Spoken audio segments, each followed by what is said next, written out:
O Ministério da Cultura e Águas do Brasil apresentam o primeiro Flipetrópolis. Arte, literatura, educação e liberdade. Parceria, Prefeitura de Petrópolis.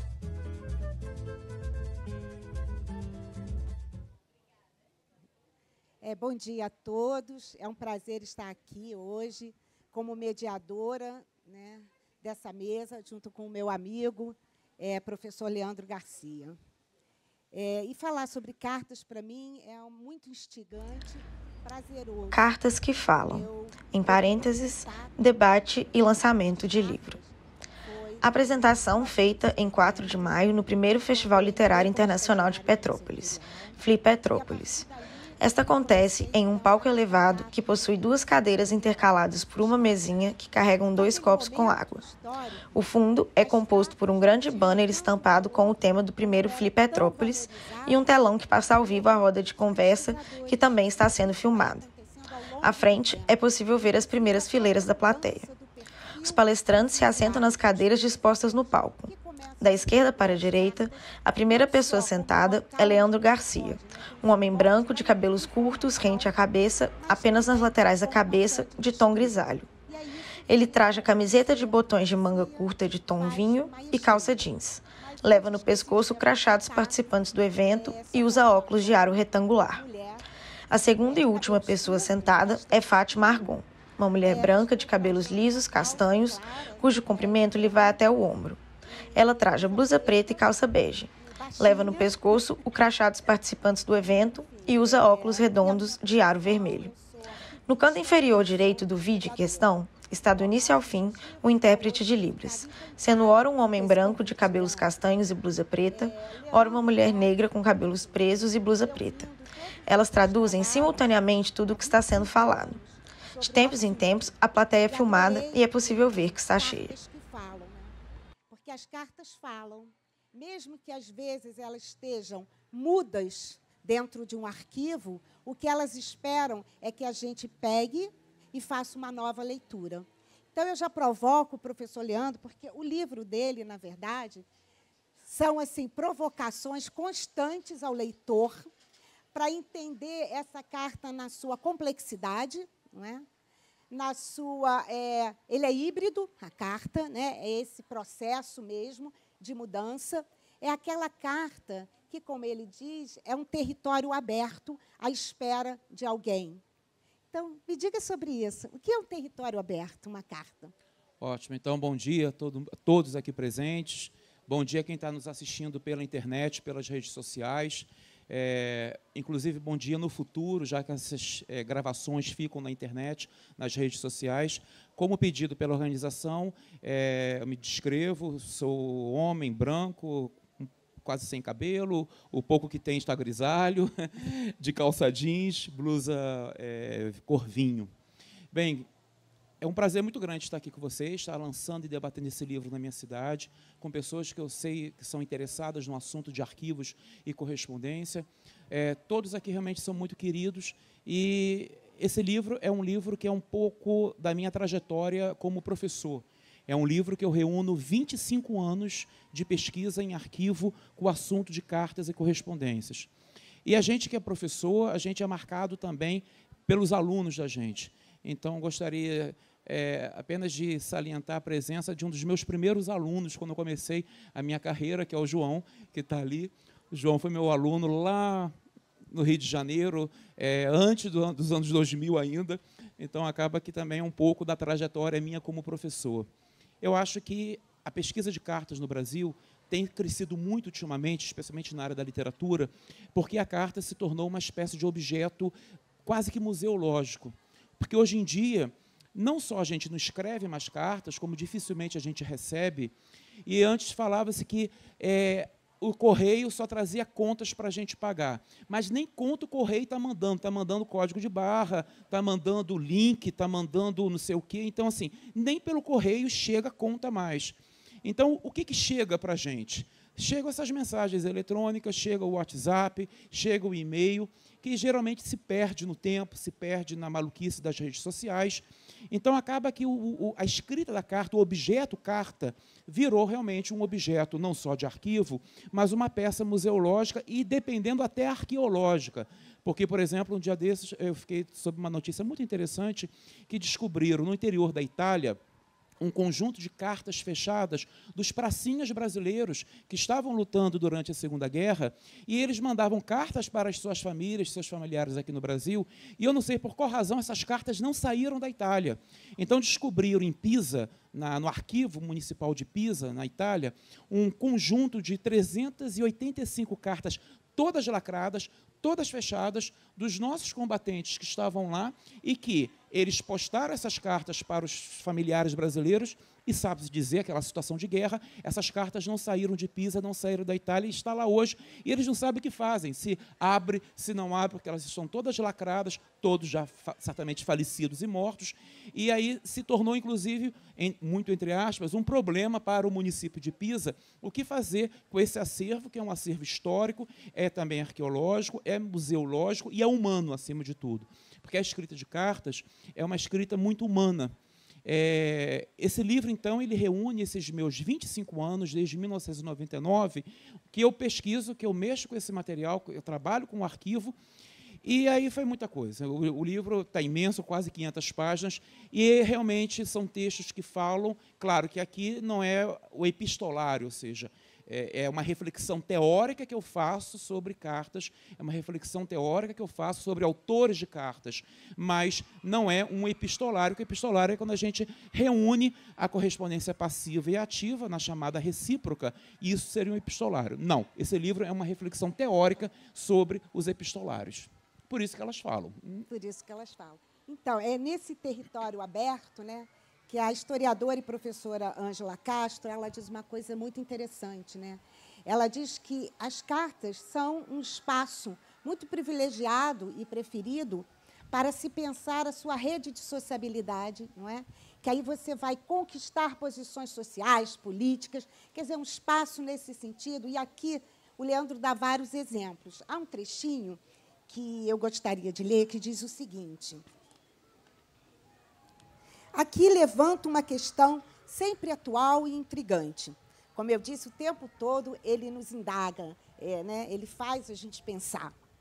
Será que o missivista escreve a sua carta e pensa na possibilidade futura da mesma ser publicada? Ele pergunta. E aí, como ele bem disse, as cartas ganham uma ênfase muito grande na medida que esses pesquisadores reconhecem o seu valor intrínseco, o seu valor, e daí os arquivos pessoais começam a ganhar força também. Então, há uma, não só na crítica literária, como também uma importância para a historiografia, claro, e para a arquivologia, porque os arquivos pessoais começam a ser preservados e entendidos como um espaço importante para o conhecimento de uma determinada pessoa, de um assunto, ou do tempo que aquela carta foi produzida. Porque, às vezes, Leandro, me parece que, quando se pensa em carta, pensa em quem escreve, em quem a recebe, e como se ali já se encerrasse, não é? No assunto. E a gente sabe da importância de entender o contexto de que ela foi produzida, como foi produzida, o porquê, né, produzida, como você, em alguns momentos do livro, nos lembra, que é um recorte sempre. Né? O que eu quero escrever nesta carta que o Leandro escute, que o Leandro entenda, e como ele me veja. Né? Isso é muito também instigante. E aí, pegando isso, para você poder falar um pouquinho sobre isso para a gente, eu peguei uma cartinha do nosso escritor, Rui Ribeiro Couto, que ele escreve para o Alceu Amoroso Lima e diz assim: preferi escrever-lhe. O telefone poderia perturbar o seu trabalho agora de manhã. De resto, as cartas têm a vantagem de ficar. E ele sublinha isso, ficar. E, quem sabe, daqui a 30 anos, servirão de base de algum estudo curioso sobre as eleições e programas acadêmicos da ABL, da Academia Brasileira de Letras. Quando o nosso arranha-céu for dos menores daquele bairro, já então toda a Baía da Guanabara estará aterrada e construída. Alguém achará entre os papéis de Tristão de Ataíde estas linhas, publicando-as, então, como adminículo à história da sede da ABL. Perfeito. Eu vou pegar essa questão de rede de sociabilidade. A gente costuma dizer que existe uma coisa que se chama pacto epistolar. O que é o pacto epistolar? É o compromisso da resposta, é o compromisso da escrita. Duas figuras aqui em Petrópolis, muito próximas de Petrópolis, muito próximas da nossa história, muito próximas, inclusive, enquanto instituições nossas aqui em Petrópolis, representam esse pacto epistolar por uma sociabilidade. Dom Pedro II e Alceu Moroso Lima. O arquivo do imperador, aqui no Museu Imperial, e o arquivo do crítico literário Alceu, na Rua Mosela 289. Por quê? Não só o arquivo deles dois tem uma quantidade absurda de documentos, como a troca epistolar deles exigia esse pacto. O que é esse pacto? É o compromisso da pergunta, é o compromisso da resposta. Por exemplo, agora, por conta de uma pesquisa de pós-doutorado que eu estou fazendo, 2 meses atrás, eu estava na França pesquisando e tentando localizar cartas de Dom Pedro II nos arquivos de escritores franceses. Então, ele, como chefe de Estado, certamente não tinha muito tempo para escrever longas cartas. Ele sempre escreve, em geral, pelo menos para os escritores franceses, cartas pequenas. Mas ele começa assim: não poderia deixar de te responder. E, no final, espero a sua resposta, especialmente para os escritores franceses. Ou seja, é o pacto daquilo que eu recebi, estou respondendo, e o pedido de resposta para que você não me deixe sem resposta. Porque quem escreve quer uma resposta. O crítico literário Alceu Moroso Lima, nessa perspectiva da rede de sociabilidade, é uma coisa absurda, porque é um arquivo com mais de 30 mil cartas na Rua Mosela, que é a correspondência passiva de Dr. Alceu. Gente, 30 mil cartas é muito documento. E a maior parte dessa documentação de correspondência passiva.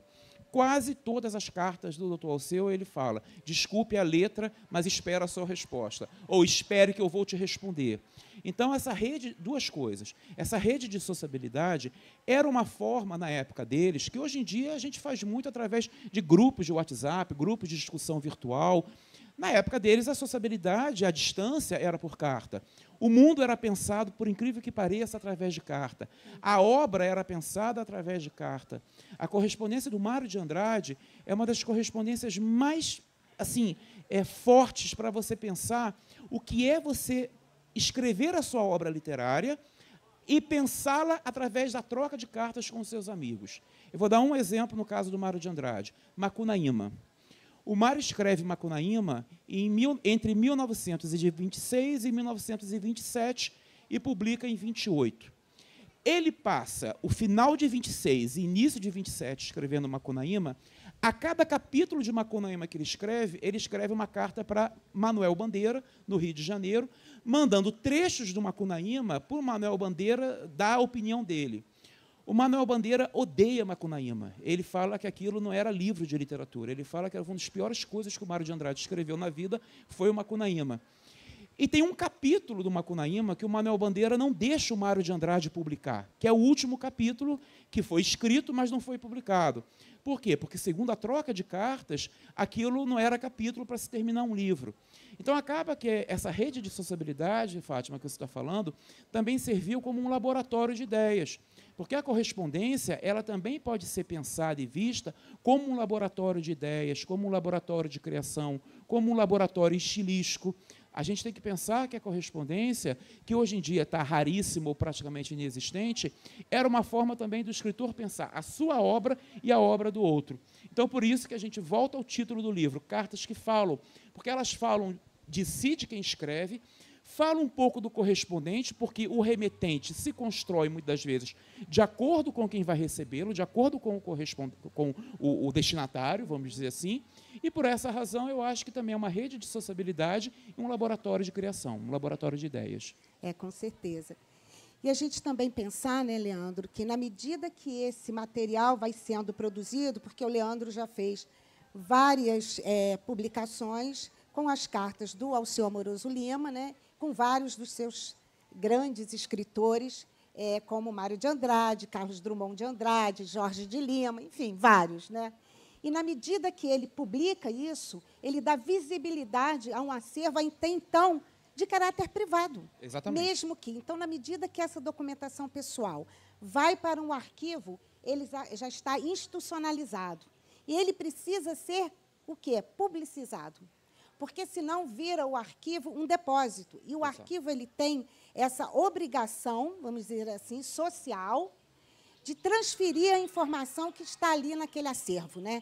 Então, por isso, hoje, se vê, graças a Deus, dentro dos arquivos também, claro, cada um dentro de uma abordagem. O professor Leandro ele faz uma crítica genética e literária quando publica isso.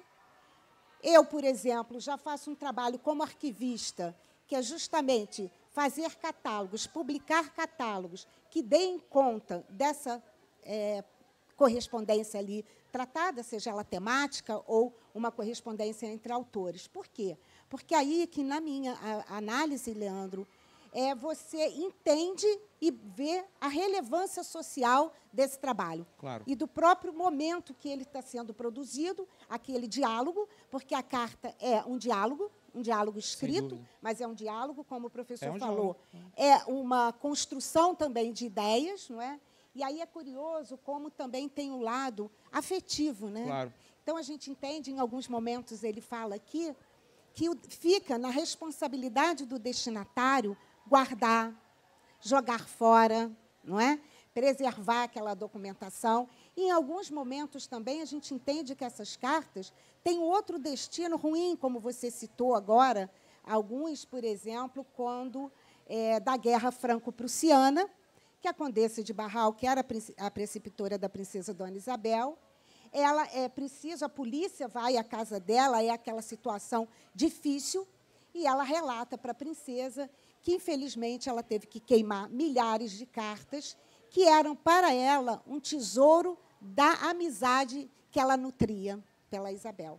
Então, as cartas também têm esses destinos trágicos, não é? Sem dúvida. E acho que esse tipo de trabalho que o professor Leandro, historiadores, enfim, tem feito em relação às cartas, elas são um motivo maior para preservar. Claro. Né? Eles despertam isso. O que você entende justamente nesse sentido do trabalho, quando você publica, do impacto social que ele provoca? Eu acho que tem um impacto social e humano. Gente, por mais absurdo, surreal que possa parecer, há uns 20 anos, tramita no Congresso Nacional, em Brasília, um projeto que, felizmente, ele não é aprovado, ele não é passado adiante, mas, geralmente, tem sempre um infeliz de um parlamentar que vai lá e resgata aquele projeto e tenta aprová-lo, que é digitalizar toda a documentação, ou o máximo de documentações que nós tivermos, especialmente isso nas instituições públicas federais, e, depois de digitalizar, você descartar o material. Porque a proposta é essa, isso está desde, se eu não estou enganado, desde 2001 ou 2002, que esse projeto tramita no Congresso.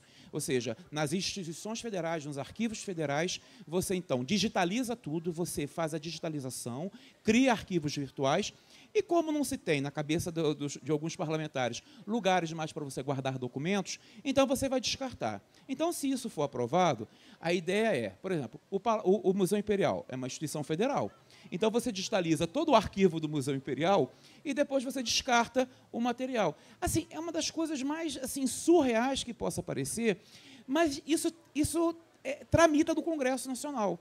Então, eu peguei um exemplo de loucura, que eu acho que isso é uma verdadeira loucura, para dizer o seguinte: é importante a digitalização, é claro que eu diga o que aconteceu, infelizmente, com o Museu Nacional alguns anos atrás, a quantidade de documentos que se perdeu, mas documento não se joga fora. Documento é documento. Documento é materialidade.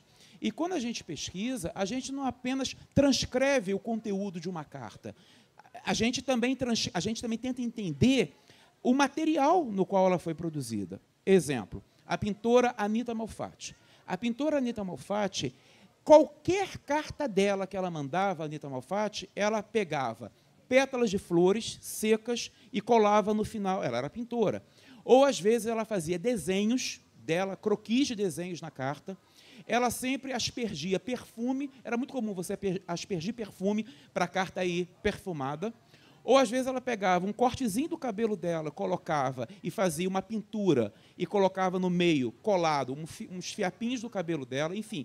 você tem todo um trabalho artístico, inclusive, que eu acho que, assim, como é que você vai queimar isso tudo? Como é que você vai digitalizar e jogar isso tudo fora? Isso é uma verdadeira loucura. E para quem estuda história do papel, para quem estuda história das edições, para quem estuda história do material gráfico brasileiro, é importante você saber que tipo de letra se usava, que tipo de tinta, que tipo de logo, que tipo de brasão. Por exemplo, as cartas de Dom Pedro II todas seguem com o brasão do Império. Então, aquele brasão é um elemento artístico.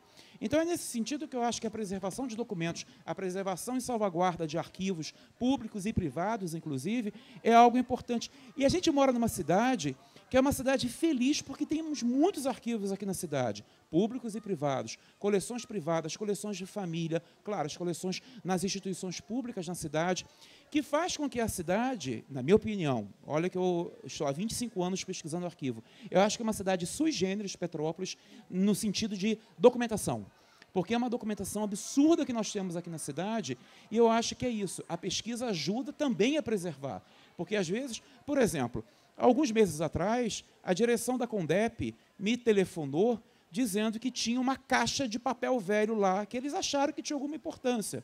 E quando eu vou para resgatar, para ver o que era essa caixa de papel velho, eram documentos da cidade, da própria cidade, que depois o arquivo municipal falou assim, mas não é possível. A gente achou que isso tinha se perdido na década de 40 e estava numa caixa que o pessoal da Condep encontrou e, pela sorte, um funcionário da Condep não deixou entrar naquela máquina que moe. Então, eu acho o seguinte, é importantíssimo a gente ter a salvaguarda documental e a salvaguarda de instituições que guardem esses documentos. Que salvaguardam, né? Que salvaguardem esses documentos. É.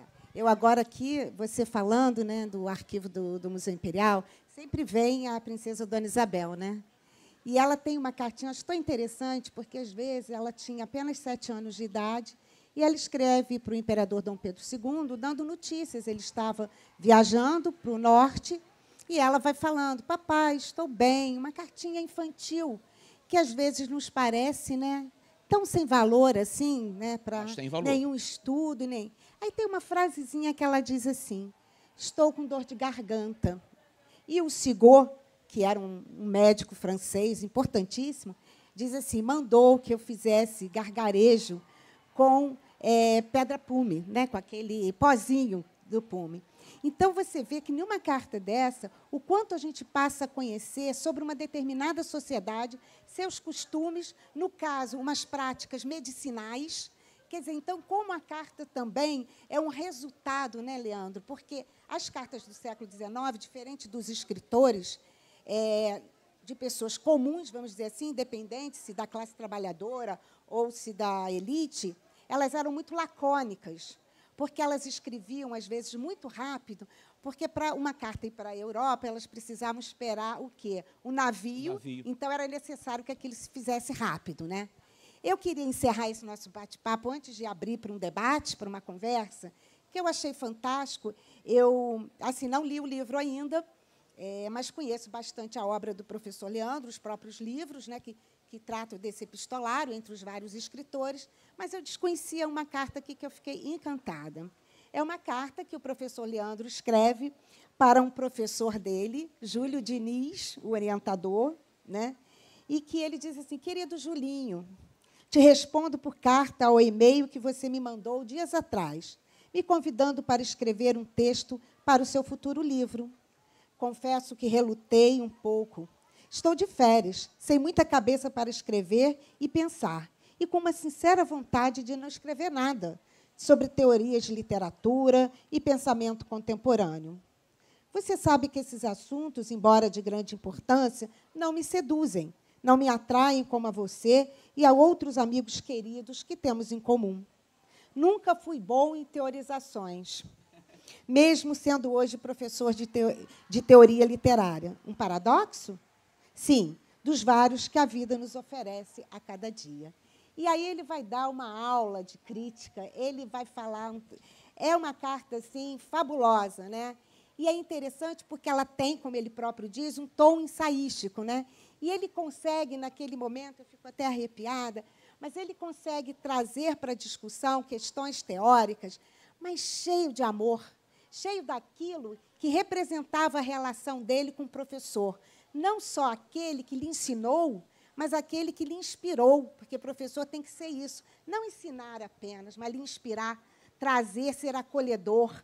Né? Então, assim, foi uma grata surpresa encontrar esse texto aqui, Leandro. Quero te parabenizar mais uma vez pelo seu trabalho, inclusive agradecer as cartas, porque a gente agradece as cartas. A minha amizade com Leandro nasceu das cartas. Nasceu quando ele foi pesquisar, há muitos anos atrás, no Centro Alceu Amoroso Lima, para a Liberdade, onde eu dou, né, presto consultoria, e dali era uma delícia quando ele ia pesquisar, porque horas ele colocava as cartas de lado e nós dois trocávamos ideias. Né? Muitas. É isso. Bom, é só para falar um pouco dessa carta que a Fátima falou. Esse meu professor foi meu orientador de doutorado, orientador de pós-doutorado na PUC do Rio, e quando ele completou 70 anos, nós, ex-alunos, fizemos uma grande publicação em homenagem a ele, porque ele dá aula na PUC desde 1982. Então, ele já está há mais de 40 anos na PUC do Rio dando aula. Ele formou realmente, ele e outros professores, uma geração de pesquisadores de arquivo.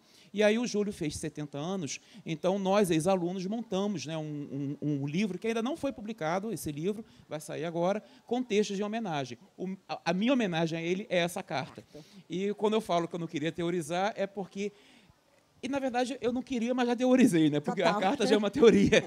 Mas é só para justificar que foi uma dificuldade sentar para escrever uma carta. Assim, por mais que a gente pesquise, mas a gente perdeu o ritmo desse tipo de escrita. A gente perdeu o ritmo. Cujo ritmo, ele era estudado e trabalhado, né? Era trabalhado. Você tinha um ritual. E você tinha os manuais de escrita de cartas. Se nós pegarmos na Biblioteca do Museu Imperial, tem manuais epistolares, como você escreve uma carta. E, antigamente, nas escolas, a gente aprendia a fazer carta comercial, carta pessoal, memorando, ofício. Hoje em dia, até, inclusive, do próprio sistema de ensino, não se ensina mais. Então, essa carta que você gostou é isso, é uma homenagem minha para o... vai sair nesse futuro livro dele, mas saiu antes aqui no meu livro, né? O livro de homenagens. Podemos, então, Leandro, abrir? Vamos lá. Alguém gostaria de fazer alguma colocação, uma pergunta? Está indo aí o microfone.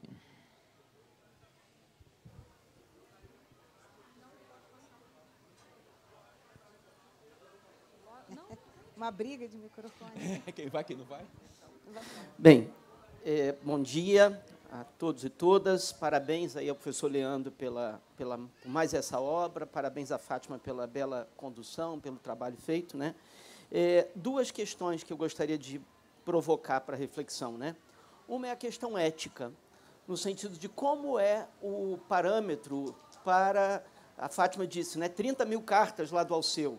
É possível que, dentre essas cartas, haja coisas íntimas que o doutor Alceu não quisesse que fossem reveladas. Então, eu queria saber como é o critério, porque também, quando o documento se torna histórico, mesmo que certos assuntos originariamente fossem privados e tal, a história, e a Fátima, como historiadora, talvez poderá me corrigir, ou complementar, ou comentar, né, não tem muitos limites no sentido de permitir que as atuais civilizações tenham, nesses documentos, uma referência de como eram essas personalidades, as práticas e tal. Então, esse é o primeiro aspecto.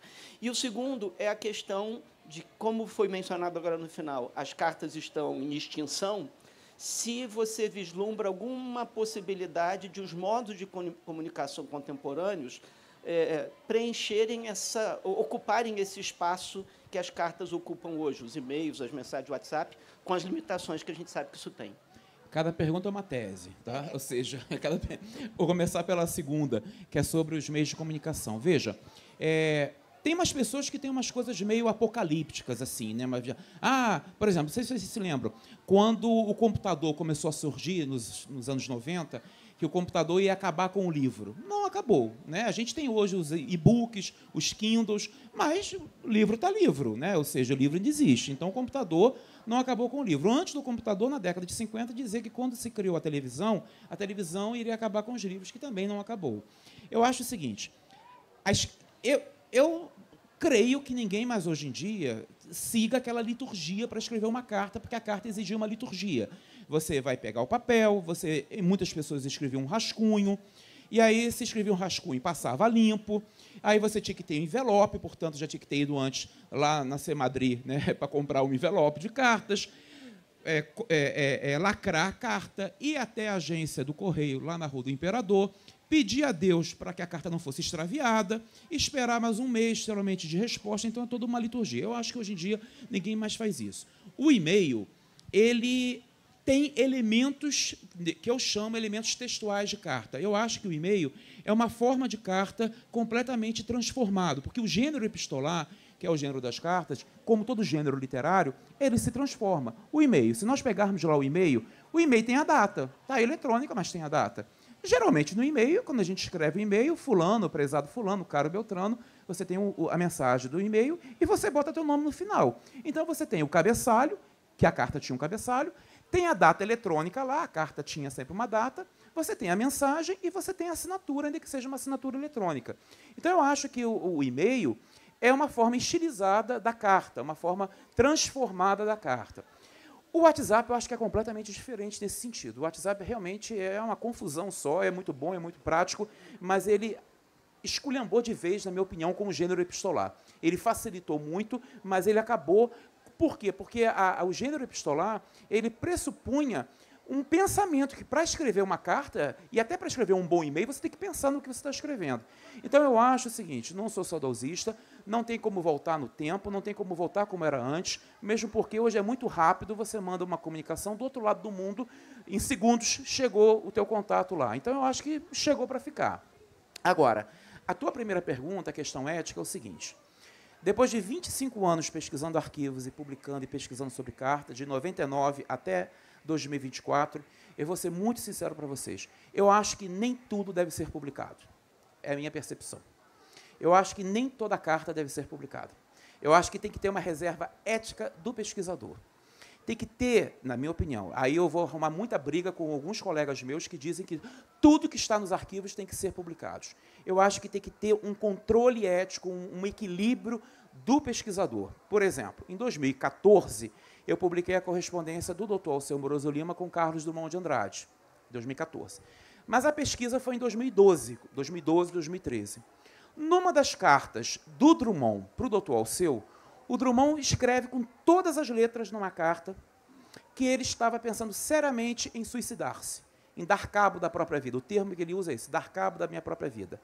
Eu, quando li aquilo, a Maria Helena Rochelas, que é a diretora do Centro Alceu, está aqui. Eu chamei a Maria Helena, olha que situação aqui que a gente está vendo. Eu nunca na minha vida tinha imaginado que o Drummond tinha pensamentos suicidas, né? E aí eu falei assim, não sei se eu vou publicar isso. Então, eu tinha o documento lá no CAAL, lá na Rua Mosela. O que eu fiz? Marquei um encontro pessoal com os dois netos do Drummond, que moram no Rio, com Pedro e com Carlos. Levei a transcrição da carta, que está aqui no CAAL, na época, para eles. Eu estava no processo de pesquisa ainda. E pedi que eles lessem. Eles aqui assinam pelo espólio do avô, do Drummond. Eu falei assim, olha, teu avô fala claramente o desejo dele de cometer suicídio. Eu posso publicar, ou eu não publico essa carta, ou eu cancelo, ou eu coloco um asterisco, enfim, o que vocês acham? Eles leram, os dois, e eles que assinam pelo espólio do avô. Eles falaram assim, professor, não tem problema nenhum, pode publicar. Da nossa parte, não tem problema nenhum. Mesmo porque o tema do suicídio é um tema da poesia do meu avô. São 17 poemas na obra do Drummond que tematizam a questão do suicídio. E eles falaram uma coisa assim que eu achei, assim, eu tomei um susto. Eles, suicídio para a gente não é tabu. Porque na nossa família, 9 pessoas se suicidaram. Na família Drummond de Andrade. Eu tomei um susto, porque eu não imaginava, nunca tinha ouvido falar um negócio desse. Eu falei, olha, então vocês acham que eu não tem problema publicar? Disse, não, pode publicar, a gente faz questão que o senhor publique. Pode ser até uma forma da crítica literária para entender tanto esse tema suicídio na poesia do meu avô. Eu disse, então tá bom, publiquei, está lá. Quem pegar o livro está lá na página 236, essa questão.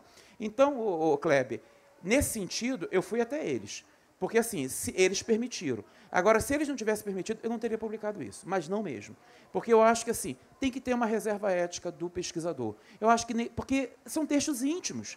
A gente invade o arquivo, entre aspas, invade. A gente invade uma comunicação que era uma comunicação minha para ele ou para ela. Então, a gente, como pesquisador, ainda que seja décadas e décadas depois. Então, eu acho que a gente tem que ter um freiozinho e um pouco de senso, um pouco de reserva ética, que nem, são textos íntimos, no final das contas, são textos íntimos. Tá?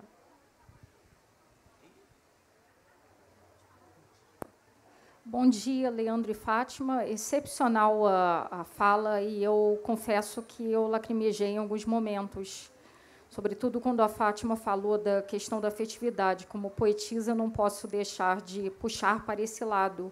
Primeiro, eu queria fazer, se permitam-me, um depoimento pessoal.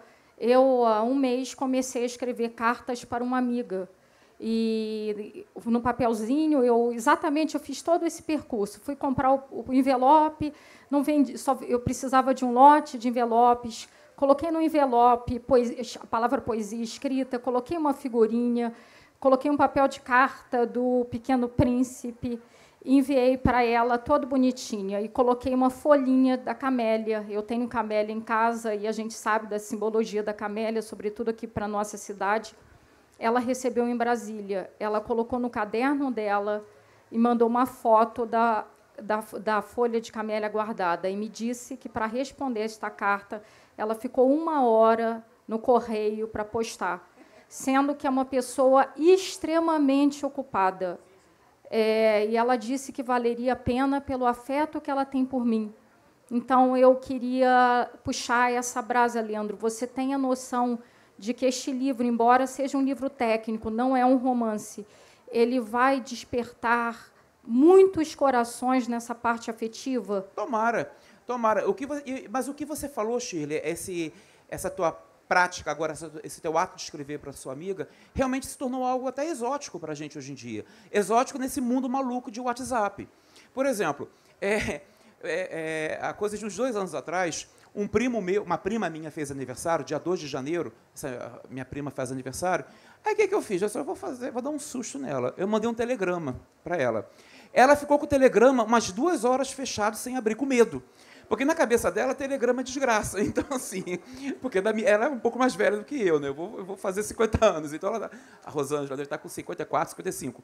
E a gente é de uma geração que telegrama era para avisar coisa muito séria, geralmente desgraça. Aí o telegrama chegou. Ela tomou um susto, porque ninguém mais manda telegrama para ninguém, e ela deixou o telegrama em cima da mesa. Aí ela chamou o marido dela para ficar perto dela, para abrir o telegrama. E era feliz aniversário. Então, assim, só para vocês perceberem como que a gente chegou, as práticas mudaram e os costumes mudaram. E isso que você falou aí se tornou algo, hoje em dia, exótico e raro. Que eu acho muito bacana. Tomara que o livro ajude, né? Tomara. Enquanto alguém pega lá o microfone, eu vou contar também. Há pouco tempo, quer dizer, uns 2 anos para cá, eu passei a receber cartas do meu confrade, amigo, Vasconcelos. Vasconcelos tem um problema de visão, e ele não usa computador, não usa WhatsApp, não usa nada, ele só usa máquina de escrever. E aí ele foi morar em Juiz de Fora. A partir dali, ele agora me escreve cartas, eu guardo todas com muito carinho. E é um prazer enorme, porque ele vai falando, vai fazendo crítica a determinadas instituições que nós pertencemos. É uma coisa assim tão gostosa, e ele tem uma escrita muito interessante, é uma delícia. Vamos escrever cartas. Deixa só... já está ali já. Isso. Primeiramente, eu quero fazer minhas essas palavras do Kleber com relação às 2 figuras aqui presentes. Eu vou prestar um depoimento de uma pessoa muito querida, esposa do nosso confrade Tuluá. Ela pertenceu aos Correios há muitos anos. A Vera, né? Vera Tuluá. E ainda ao tempo de uma pequena sede do Correio, muito simplória, lá no meio da serra, ela lutava com muita dificuldade. E as cartas chegavam lá, e ela sempre me diz o seguinte, que juntava à porta dos Correios muitas pessoas tementes de receber correspondências, porque não sabiam da família, não sabiam onde estavam, não sabiam se estavam vivos. Então perguntavam, Dona Vera, chegaram cartas, chegaram cartas. E ela pacientemente ia chamando, senhor fulano, senhor Beltrano, e eles vibravam. Então, as cartas falam. Falam. E como falam? Ótimo. Passa ali, Kleber, para o outro lado, e depois vem para cá. Não, é que parece que já... Eu queria falar também. Espera só um pouquinho, que eles já levantaram e depois volta para o senhor. Tá?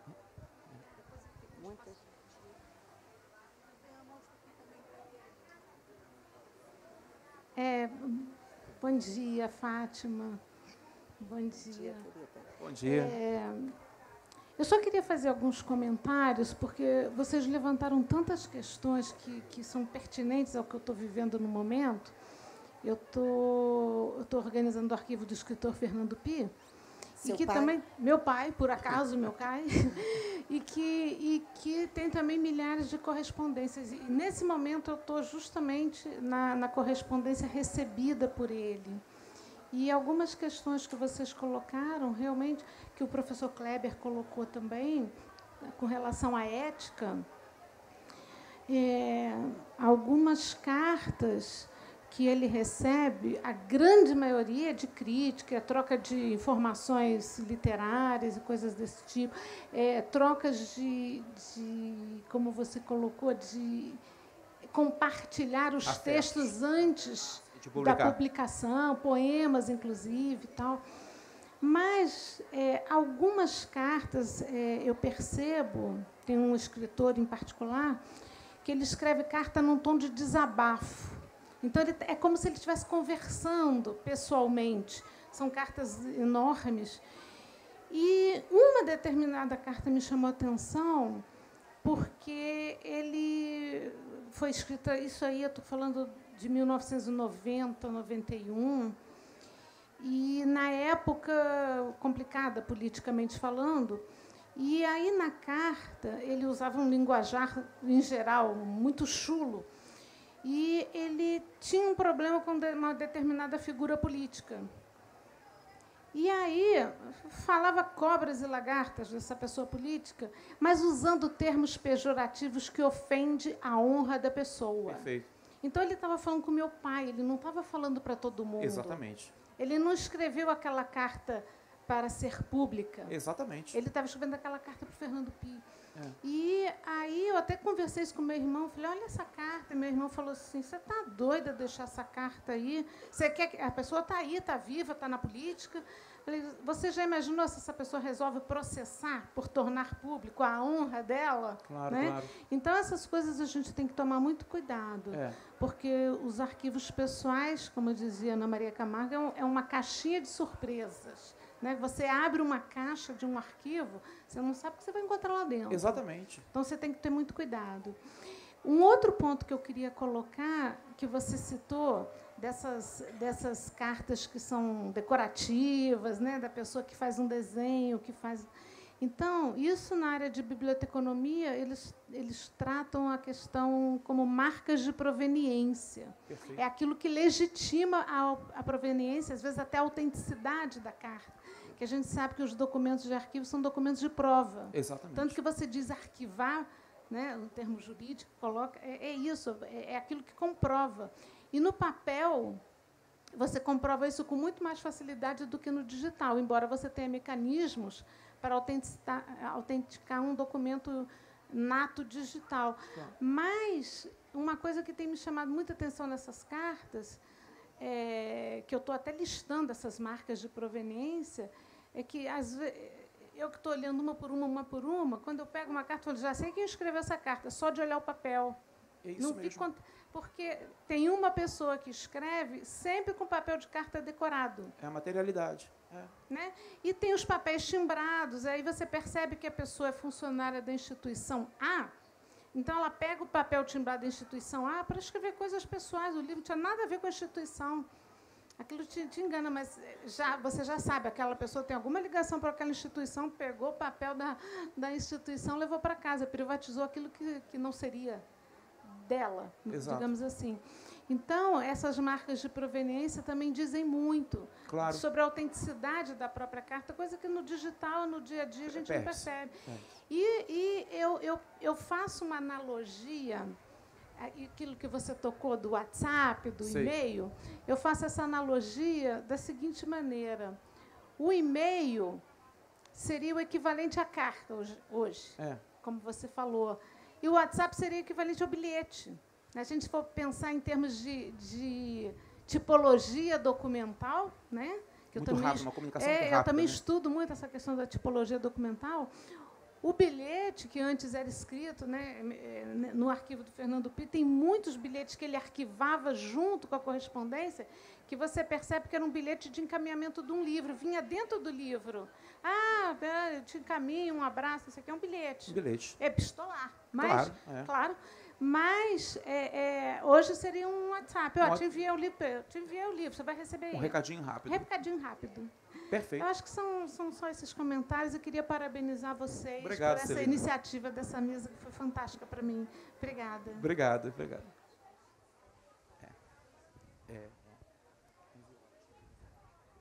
Bom, primeiro eu queria parabenizar o professor Leandro, a Fátima, por essa mesa fantástica. E, Leandro, parabéns por mais essa obra tão importante para a história do nosso país, né? Queria fazer um comentário rápido sobre o que você falou com relação a digitalizar essa documentação e depois descartar. Eu quero deixar aqui que isso é um absurdo. Eu acho que a digitalização ela tem que vir como uma precaução. Mas uma vez que você digitalizando, você descarta o material, você está novamente vulnerável, porque um bug no sistema é tão provável quanto um incêndio. Exatamente. Então, isso é um absurdo. E além do que você também comentou da ética do pesquisador, todo aquele documento, toda aquela correspondência que for publicada, ainda assim haverá informações que nós só teremos acesso se tivermos o material, porque por conta da ética, aquilo não foi digitalizado, não foi publicado e ficou naquele material. Então, é a única coisa que eu queria comentar com relação a isso. Agora, eu queria dizer sobre a mágica da carta. Isso é um processo que tinha uma inocência e que nós sabemos que a gente vai evoluindo, vai progredindo, então que isso não volta mais, infelizmente. Mas eu morei, em 1975, eu morei numa ilha, no arquipélago dos Açores, no meio do Atlântico, que naquela época não tinha nem energia elétrica, não tinha telefone. Então, meus pais, e eu tinha 8 anos de idade, a gente se comunicava com os parentes, em especial com uma tia, aqui no Brasil, através de cartas. E essas cartas levavam 2 semanas para chegar aqui, e quando ela respondia, levavam 2 semanas para chegar lá. E eu me lembro que, quando o envelope chegava, a gente pegava no envelope para ver se o envelope estava mais gordinho. Então, a minha tia ia dar muita informação, o envelope estava gordinho, né? E a família se reunia na casa, na sala, para abrir a carta. Era como se a gente estivesse abrindo um testamento. E a minha mãe é que lia a carta dela para todos nós. Essas cartas que minha tia recebeu, enquanto nós estávamos lá, ela guardou e um dia nós encontramos isso. E nós abrimos as cartas e vimos... assim, a gente reviveu aquele período que a gente viveu naquela ilha paradisíaca, revivemos a minha infância, as minhas cartas vinham com desenhos, eu desenhava para minha tia as coisas que eu via de diferente, e eu estava num lugar muito diferente.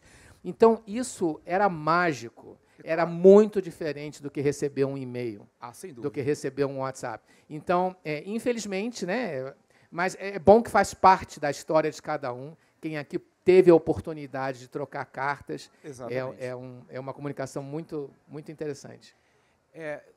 Ótimo. Fátima, dá mais tempo? Só mais uma, só para a gente... só para ter 4 tempo... minutos. Para a gente ter tempo de fazer os autógrafos, que daqui a pouco começa uma outra atividade. Temos 4 minutos. Então, vamos tentar ser mais rápidos, Leonora, assim, por favor.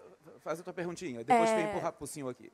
Bom dia, Fátima. Bom dia, Leandro, mais conhecido por mim como tio Leandro. Eu queria dar um depoimento pessoal de 2 tradições minhas, que uma eu peguei de uma das minhas melhores amigas, a Elisa, que é de guardar cartas. Eu sempre recebo muita carta, é tipo uma tradição minha dos meus amigos.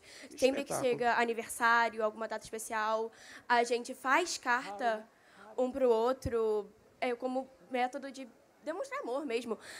E elas me deram de aniversário uma caixa com produtos de beleza, que eu gosto muito.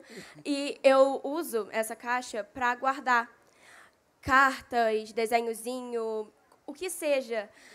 E eu acho isso muito fofo da minha parte. E eu fiz há pouco tempo, 2 semanas? 2 semanas, 3 semanas o FAC, que é um acampamento cristão para adolescentes. E eu recebi muita, mas muita carta. E eu guardei de todo mundo. E eu acho muito legal também essa parte de a gente guardar cartas. Isso. Porque, principalmente, de vez em quando, quando a gente está mais desanimado, um dia que tem, sei lá, aula dupla de matemática, por exemplo, é muito bom a gente ler essas cartas e a gente perceber que a gente é importante para alguém, que a gente tem um motivo para estar aqui. E eu só queria compartilhar isso mesmo, que eu acho muito legal. Perfeito, adorei. Maravilha. Inclusive, uma das cartas que você recebeu fui eu, Lena e Clarinha, que mandamos para você. Querido. Bom dia, meu nome é Georgia. Eu acho muito interessante a tua ética de não publicar o suicídio, mas realmente o suicídio ele não pode ser publicado na mídia, porque estatisticamente, quando é publicado, aumenta o número de suicídio. Os gatilhos, né? Os gatilhos. E outra coisa muito importante, que aqui no Brasil ainda ninguém acordou, a França já acordou em 2018, proibindo a venda de lâmpada de LED branca em território francês, porque ela é uma luz antinatural, tem o excesso de azul e mexe com o ritmo circadiano. E os livros, muitos livros, eles já vêm impresso em papel de cor creme, porque facilita a leitura. Então, eu dou a recomendação para as pessoas que só tem 2 tipos de lâmpada saudáveis. Uma é antiga incandescente e a outra é a lâmpada de LED amarela do formato refletor, a pessoa chama de dicróica, porque é a única lâmpada de LED que reproduz bem a cor vermelha. O material é mais caro, mas a cor vermelha é essencial para a relação de relaxamento e conforto. Perfeito. Obrigada. Olha, muito obrigado mesmo. Temos que encerrar, mas eu vou deixar uma última, porque ele foi, coitado, o primeiro a levantar aqui, foi passando para todo mundo. Vamos lá.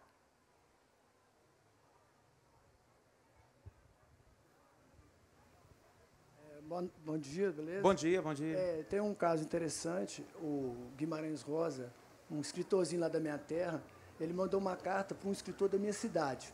E a minha avó chegou a conhecer, ela é contemporânea do Aníbal Machado. E, por acaso, eu lendo os livros da minha avó, uma das cartas que ele mandou, ele sempre mandava para a esposa assim, no mais, Araci, a esposa dele, a mesmice de sempre. E o Aníbal Machado perguntou para ele assim um dia, ele parabenizando pelo Grande Sertão Veredas, né? 1956, ele disse o seguinte, só me responde uma coisa, Guimarães, esses personagens todos que tem no livro, você consegue lembrar? E foi uma curiosidade minha que eu tinha. E estafeta, né? Tem um senhor na minha cidade que ele pegou essa época de estafeta, ele escreveu um livro sobre isso, que as cartas eram levadas assim, vai de Sabará até São João del Rei, de São João del Rei até uma, e assim por diante. Parabéns pelo trabalho. Obrigado pelo depoimento também. Bem, nós estamos encerrando 11 horas em ponto, perfeito, britanicamente. Mas eu quero, então, para considerações finais, agradecer a presença de todos aqui, né? E, mais uma vez, parabenizar o meu amigo Leandro por mais uma obra que eu acho que já nasce clássica. Muito obrigada. Ótimo. Bem, quem estiver interessado em adquirir o livro, eu vou estar aqui autografando. A representante da Nobel está vendendo aqui do lado, aqui na cadeirinha, tá? 11h30 vai ter uma outra atividade aqui, mas como 11 horas, ainda tem meia hora ainda para outra atividade começar, eu vou ficar por aqui recebendo e agradecendo e autografando os livros. Bom, é só agradecer de forma muito íntima, muito epistolar, né? Não só o fato de vocês estarem aqui nessa manhã de sábado, mas agradecer a presença de cada um, de cada uma. São amigos tão queridos, gente de tantas épocas. Eu não sou nascido em Petrópolis, moro aqui desde 2013, mas eu me adaptei tanto a essa cidade, eu me encarnei tanto nessa cidade, sabe, Pedro? Assim, parece que eu sou daqui a vida inteira e não sou, né? Sou lá de Campo Grande, do Rio de Janeiro. Mas acaba que é uma paixão também pela cidade, que é uma cidade que proporciona esse tipo de pesquisa para mim. É uma cidade muito rica em arquivos, uma cidade muito rica em textos, muito rica em material. E guardem os materiais de vocês, guardem os escritos de vocês, não joguem nada fora. Às vezes aquele escrito que a gente pensa que não tem importância, eu acho que tem importância, porque a escrita também é um pouco da nossa vida, um pouco da nossa biografia. Então, eu tenho vergonha do que eu escrevi. Não, guarda porque eu acho que é guardar um pouco de nós também. E guardar as cartas, preservar as cartas, é preservar um pouco da história de mim e dos outros, porque na relação remetente-destinatário é um pouco da história de mim, mas é também um pouco da história do outro. Então, eu acho que tem que pensar também nesse outro que nos mandou textos, esse outro que nos mandou cartas, nos mandou telegramas, e eu acho que é um pouco isso. Muito obrigado, então, pela manhã.